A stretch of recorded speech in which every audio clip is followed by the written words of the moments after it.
ಕೃಷಿ ಅಧಿಕಾರಿ ಹಾಗೂ ಸಹಾಯಕ ಕೃಷಿ ಅಧಿಕಾರಿ ನೇಮಕಾತಿಯಲ್ಲಿ ಅನ್ಯ ಪದವೀಧರರಿಗೆ ಅವಕಾಶ ಕಲ್ಪಿಸಿರುವುದನ್ನು ವಿರೋಧಿಸಿ ನವಲಯ ಕೆಳದಿ ಶಿವಪ್ಪನಾಯಕ ಕೃಷಿ ಮತ್ತು ತೋಟಗಾರಿಕೆ ವಿಜ್ಞಾನಗಳ ವಿಶ್ವವಿದ್ಯಾಲಯದ ವಿದ್ಯಾರ್ಥಿಗಳು ಇಂದು ಕೃಷಿ ವಿಶ್ವವಿದ್ಯಾಲಯದ ಗೇಟ್ ಬಂದ್ ಮಾಡಿ ಪ್ರತಿಭಟನಾ ಧರಣಿ ನಡೆಸಿದರು. ಧಾರವಾಡ, ರಾಯಚೂರು, ಬೆಂಗಳೂರು ಹಾಗೂ ಮಂಡ್ಯ ಕೃಷಿ ವಿಶ್ವವಿದ್ಯಾಲಯಗಳಲ್ಲಿಯೂ ಇದೇ ಬೇಡಿಕೆಯನ್ನು ಮುಂದಿಟ್ಟು ಪ್ರತಿಭಟನೆಗಳು ನಡೆಯುತ್ತಿವೆ. ಕಳೆದ 10-15 ದಿನಗಳಿಂದ ನಿರಂತರ ಹೋರಾಟ ನಡೆಸುತ್ತಿರುವ ವಿದ್ಯಾರ್ಥಿಗಳು ಇಂದು ಬೆಂಗಳೂರು ಚಲೋ ಹೋರಾಟಕ್ಕೆ ಬೆಂಬಲ ಸೂಚಿಸಿ ಪ್ರತಿಭಟನೆ ನಡೆಸಿದರು. ನೇಮಕಾತಿ ನಿಯಮಗಳಲ್ಲಿ ಬದಲಾವಣೆಗಳನ್ನು ಕಾನೂನುಬದ್ಧ ಪ್ರಕ್ರಿಯೆಯ ಮೂಲಕವೇ ಮಾಡಬೇಕೆಂದು ಒತ್ತಾಯಿಸಿದರಲ್ಲದೆ, ಸರ್ಕಾರ ತಮ್ಮ ಬೇಡಿಕೆಗಳನ್ನು ಪರಿಗಣಿಸಿ ನ್ಯಾಯಸಮ್ಮತ ಕ್ರಮ ಕೈಗೊಳ್ಳದಿದ್ದಲ್ಲಿ ರಾಜ್ಯದಾದ್ಯಂತ ಸಂವಿಧಾನಬದ್ಧ ಹಾಗೂ ಕಾನೂನುಬದ್ಧ ಹೋರಾಟವನ್ನು ತೀವ್ರಗೊಳಿಸಲಾಗುವುದು ಎಂದು ಎಚ್ಚರಿಸಿದರು. ಪ್ರತಿಭಟನೆ ವೇಳೆ ಮಾಧ್ಯಮಗಳ ಜೊತೆ ಮಾತನಾಡಿದ ವಿದ್ಯಾರ್ಥಿಗಳು, ಕೃಷಿ ಅಧಿಕಾರಿ ಹಾಗೂ ಸಹಾಯಕ ಕೃಷಿ ಅಧಿಕಾರಿ ಹುದ್ದೆಗಳು ಅತ್ಯಂತ ತಾಂತ್ರಿಕ ಸ್ವರೂಪದ್ದಾಗಿದ್ದು, ರೈತರಿಗೆ ವೈಜ್ಞಾನಿಕ ಕೃಷಿ ಸಲಹೆ, ಬೆಳೆ ನಿರ್ವಹಣೆ, ಮಣ್ಣಿನ ಆರೋಗ್ಯ ಸಂರಕ್ಷಣೆ, ಕೀಟ ಮತ್ತು ರೋಗ ನಿಯಂತ್ರಣ, ರಸಗೊಬ್ಬರ ಹಾಗೂ ಬೀಜಗಳ ಗುಣಮಟ್ಟದ ಮೇಲ್ವಿಚಾರಣೆ ಸೇರಿದಂತೆ ಹಲವು ಪ್ರಮುಖ ಜವಾಬ್ದಾರಿಗಳನ್ನು ಒಳಗೊಂಡಿವೆ.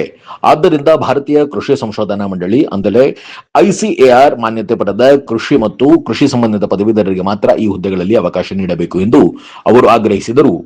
ಈ ಕುರಿತು ಹಲವು ಬಾರಿ ಸರ್ಕಾರ ಹಾಗೂ ಸಂಬಂಧಿತ ಇಲಾಖೆಗೆ ಮನವಿ ಸಲ್ಲಿಸಿದರೂ ಯಾವುದೇ ಕ್ರಮ ಕೈಗೊಳ್ಳದ ಹಿನ್ನೆಲೆಯಲ್ಲಿ ರಾಜ್ಯದಾದ್ಯಂತ ಅನಿರ್ದಿಷ್ಟ ಹೋರಾಟ ಆರಂಭಿಸಬೇಕಾದ ಅನಿವಾರ್ಯತೆ ಎದುರಾಗಿದೆ ಎಂದು ವಿದ್ಯಾರ್ಥಿಗಳು ತಿಳಿಸಿದರು. ರಾಜ್ಯ ಸರ್ಕಾರ ಹಾಗೂ ಸಂಬಂಧಿತ ಇಲಾಖೆಗಳು ತಕ್ಷಣ ಮಧ್ಯಪ್ರವೇಶಿಸಿ ನ್ಯಾಯಸಮ್ಮತ ಬೇಡಿಕೆಗಳನ್ನು ಈಡೇರಿಸುವ ಮೂಲಕ ಕೃಷಿ ವಿದ್ಯಾರ್ಥಿಗಳು ಮತ್ತು ರೈತ ಸಮುದಾಯದಲ್ಲಿರುವ ಆತಂಕವನ್ನು ನಿವಾರಿಸಬೇಕು ಎಂದು ಒತ್ತಾಯಿಸಿದರು.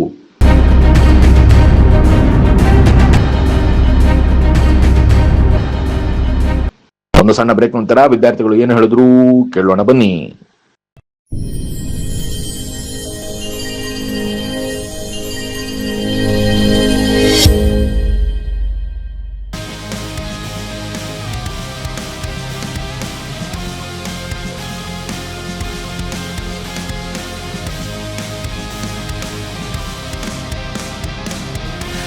ನಂಜಪ್ಪ ಲೈಫ್ ಕೇರಲ್ಲಿ first time Velys robot use ಮಾಡಿ robotic assistant left side knee replacement start ಮಾಡ್ತಿದ್ದೀವಿ.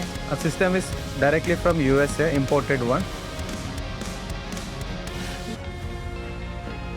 ತುಂಬ ಜನ ಕೇಳ್ತಾರೆ ರೋಬೋಟಿಕ್ ರಿಪ್ಲೇಸ್ಮೆಂಟಿಗೂ ಕನ್ವೆನ್ಷನಲ್ ರಿಪ್ಲೇಸ್ಮೆಂಟಿಗೂ ವ್ಯತ್ಯಾಸ ಏನಂತ. ಸೊ ರೋಬೋಟಿಕ್ ರಿಪ್ಲೇಸ್ಮೆಂಟ್ ವ್ಯತ್ಯಾಸ ಏನಂದರೆ ನಿಖರತೆ ಜಾಸ್ತಿ ಇರುತ್ತೆ. ಈ ನಾವು ಕನ್ವೆನ್ಷನಲ್ಲಿ ನಾವು ಮಾಂಸಖಂಡ MCL ಲಿಗಮೆಂಟ್ ಅಂತ ಇರುತ್ತೆ, ಲಿಗಮೆಂಟ್ ರಿಲೀಸ್ ಜಾಸ್ತಿ ಮಾಡ್ತೀವಿ. ಸೊ ಪೇಷಂಟಿಗೆ ಪೋಸ್ಟ್ ಸರ್ಜರಿ ಪೇನ್ ಇರುತ್ತೆ. ಬಟ್ ನಮ್ಮ ರೋಬೋಟಿಕ್ಸಲ್ಲಿ ನಾವು ಅದನ್ನು ರಿಲೀಸ್ ಮಾಡೋ ಅವಶ್ಯಕತೆ ಇರೋಲ್ಲ. ಮತ್ತು ಮೊಬಿಲಿಟಿ ಅರ್ಲಿ ರಿಕವರಿ ಇರುತ್ತೆ, ಮತ್ತು ಅಲೈನ್ಮೆಂಟ್ ಪ್ರಿಸೈಸ್ ಬರುತ್ತೆ. ಇದರ ಡಿಫ್ರೆಂಟ್ ವೇರಿಯೇಷನ್ ಬರುತ್ತೆ. ಒಂದು ಕೈನೆಮ್ಯಾಟಿಕ್ ಅಲೈನ್ಮೆಂಟ್ ಅಂತ ಕರಿತೀವಿ, ಒಂದು ರಿವರ್ಸ್ ಕೈನೆಮ್ಯಾಟಿಕ್ ಅಲೈನ್ಮೆಂಟ್ ಅಂತ ಕರಿತೀವಿ. ಸೊ ಈ ಸಿಸ್ಟಮ್ ನಮಗೆ ಸರ್ಜನ್ಸ್ಗೆ ರಿಯಲ್ ಟೈಮ್ ಇಮೇಜಿಂಗ್ ಕೊಡೋದ್ರಿಂದ ನಮಗೆ ಎಷ್ಟು ಆ್ಯಕ್ಯುರೇಟಾಗಿ ಬೋನ್ ಕಟ್ ಮಾಡಬೇಕು ಮತ್ತು ಎಷ್ಟು ಆ್ಯಕ್ಯುರೇಟಾಗಿ ಹ್ಯಾಂಗಲಲ್ಲಿ ಇನ್ಸಿಷನ್ ತಗೋಬೇಕು ಅನ್ನೋದಕ್ಕೆ ಹೆಲ್ಪ್ ಆಗುತ್ತೆ.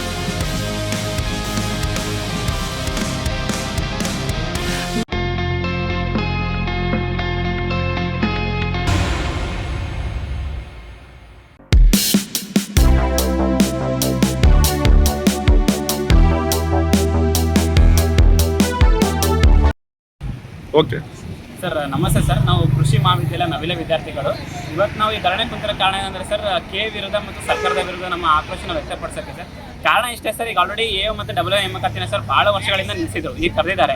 ಬಟ್ ನಮ್ಗೆ ಅನ್ಯಾಯ ಏನಾಗಿದೆ ಅಂದರೆ ಸರ್, ಈಗ BTech ಬಯೋಟೆಕ್ನಾಲಜಿ ಕೋರ್ಸ್ಗಳೇನಂದರೆ ಕೃಷಿಗೆ ಸಂಬಂಧನೇ ಇಲ್ಲ ಸರ್. ಅವ್ರುಗಳನ್ನ ಏನಂತಂದರೆ CRN ರೂಲ್ಸ್ನ ತಮಗೆ ಬೇಕಾಗ್ಬಿಟ್ಟು ಯಾವ ರೀತಿ ಬೇಕೋ ಆ ರೀತಿ ಅಮೆಂಡ್ಮೆಂಟ್ ಮಾಡ್ಕೊಂಡ್ಬಿಟ್ಟು ಆ ಒಂದು ಡಿಗ್ರಿ ಅವ್ರನ್ನ ನಮಗೆ AO ಪರೀಕ್ಷೆ ಬರೋಕ್ಕೆ ಪರ್ಮಿಷನ್ ಕೊಟ್ಟಿದ್ದಾರೆ ಸರ್. ಅದರಿಂದ ಏನಂದರೆ ಎಷ್ಟೊಂದು ಕೃಷಿ ವಿದ್ಯಾರ್ಥಿಗಳು ಅನ್ಯಾಯ ಆಗುತ್ತೆ ಸರ್. ಯಾಕಂದರೆ ನಾವು 4 ವರ್ಷ ಕಷ್ಟಪಟ್ಟು BSc ಅಗ್ರಿನ ಓದಿ ಸರ್, ಅವರಿಗೆಲ್ಲ ಅವಕಾಶ ಮಾಡಿಕೊಡೋದ್ರಿಂದ ನಮ್ಗಳಿಗೆ ಏನಂದ್ರೆ ಅನ್ಯಾಯ ಆಗುತ್ತೆ ಸರ್. ಇನ್ನೊಂದೇನಂದರೆ ಸರ್, ನಮ್ಮ ಬೇಡಿಕೆ ಇರೋದು ದೇಸಿ ಪ್ರೋಗ್ರಾಮ್ನ ಇಲ್ಲೇ ನಿಲ್ಲಿಸ್ಬೇಕು ಸರ್. ದೇಸಿ ಪ್ರೋಗ್ರಾಮಲ್ಲಿ ಸರ್ 1 ವರ್ಷ ಅವ್ರಿಗೆ ಟ್ರೈನಿಂಗ್ ಕೊಟ್ಬಿಟ್ಟು ಲೈಕ್ ಗೊಬ್ಬರದ ಅಂಗಡಿಗೆ ಲೈಸೆನ್ಸ್ ಕೊಡೋದು ಈಗ ಕೊಡ್ತಾ ಇದ್ದಾರೆ ಸರ್. ಬಟ್ ನಾವು ಪ್ರಶ್ನೆ ಏನಂದರೆ ಸರ್, 4 ವರ್ಷ ನಾವು ಕಷ್ಟಪಟ್ಟು ಕೃಷಿ ಪದವಿನ ಪಡ್ಕೊಂಡು ಅವರು ಎಲಿಜಿಬಿಲಿಟಿ ಆದರೆ ಸರ್ 1 ವರ್ಷದಲ್ಲಿ ಅವ್ರು ಏನು ಕಲಿತಾರೋ ನಾವು 4 ವರ್ಷದಲ್ಲಿ ಕಲಿತೀವಿ ಸರ್. ಲೈಕ್ ಹೆಂಗಂದ್ರೆ 1 ವರ್ಷದಲ್ಲಿ ಅವ್ರು ಏನು ಕಲಿತಾರೆ ಸರ್ ಅನ್ನೋದು ನಮ್ಮ ಪ್ರಶ್ನೆ.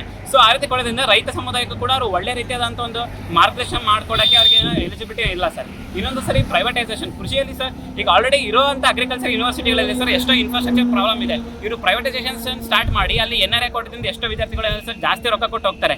ಇಲ್ಲಿ ನಾವು CT ರ್ಯಾಂಕಿಂಗ್ ಪಡ್ಕೊಂಡು ಅಷ್ಟು ಕಷ್ಟಪಟ್ಟು ಬರ್ತೀವಿ ಸರ್. ಸೊ ಪ್ರೈವೇಟೈಸೇಷನ್ ಇಂದ ಸರ್ ಕೃಷಿ ವಿದ್ಯಾರ್ಥಿಗಳು ದೊಡ್ಡದಾದ ಅನ್ಯಾಯ ಆಗ್ತಿದೆ ಸರ್. ಮತ್ತು ಅಲ್ಲಿ ಕೃಷಿಯ ಒಂದು ಗುಣಮಟ್ಟ ನಮ್ಗೆ ಗೊತ್ತಿರಂಗೆ ಸರ್ ಏನೂ ಅಲ್ಲಿ ಸರಿಯಾಗಿ ಇರೋದಿಲ್ಲ ಸರ್. ಸೊ ರೈತ ಸಮುದಾಯಕ್ಕೆ ಆ ಕೃಷಿ ಕಾಲೇಜಿಂದ ಬರುವಂಥ ವಿದ್ಯಾರ್ಥಿಗಳು ನಮ್ಮ ಪ್ರಕಾರ ಸರ್ ಅವ್ರು ಏನು ಲೈಕ್ ರೈತ ಸಮುದಾಯಕ್ಕೆ ಏನು ಕೂಡ ಒಂದು ಸೇವೆಯನ್ನು ಸಲ್ಲಿಸೋಕ್ಕೆ ಸಾಧ್ಯ ಇಲ್ಲ ಸರ್. ಸೊ ಅದಕ್ಕೆ ಸರ್ ಸರ್ಕಾರಕ್ಕೆ ನಾವು ಈ ಮೂಲಕ ಮಾಡೋದು ಏನಂದ್ರೆ ಸರ್ ಈ ಕ್ಷಣದಿಂದನೇ ಸರ್ ಈಗಿರೋ ಅಮೆಂಡ್ಮೆಂಟ್ ತೆಗೆದು ಅಂದ್ರೆ ಆ ಪ್ರೈವೇಟ್ ಕಾಲೇಜಸ್ ಆ್ಯಡ್ ಮಾಡಿದ್ದಾರೆ ಸರ್. ಈಗ BE ಬೈಟಂಕಿ ಇರ್ಬೋದು, ರೈಟೆಕ್ ಕಾಲೇಜ್, ಅವುಗಳಿಗೆ ಸರ್ ಐಸರ್ ಅಕ್ರೆಡಿಟೇಷನ್ ಇಲ್ಲ. ಆ ಕಾಲೇಜ್ಗಳನ್ನ ನೇಮಕಾತಿಯಿಂದ ಹೊರಗಿಟ್ಟು ಸರ್ ಹೊಸ ಒಂದು ಅಧಿಸೂಚನೆ ಹೊರಡಿಸಿ ಪ್ರೈವೇಟೈಸೇಷನ್ ಇಲ್ಲಿಗೆ ನಿಲ್ಲಿಸಿ ದೇಸಿ ಪ್ರೋಗ್ರಾಮ್ನ ಕ್ಯಾನ್ಸಲ್ ಮಾಡ್ಬೇಕು ಸರ್ ಅನ್ನೋದೇ ನಮ್ಮ ಮೂಲ ಬೇಡಿಕೆ ಸರ್. ನಿಮ್ಮ ಹೆಸರು?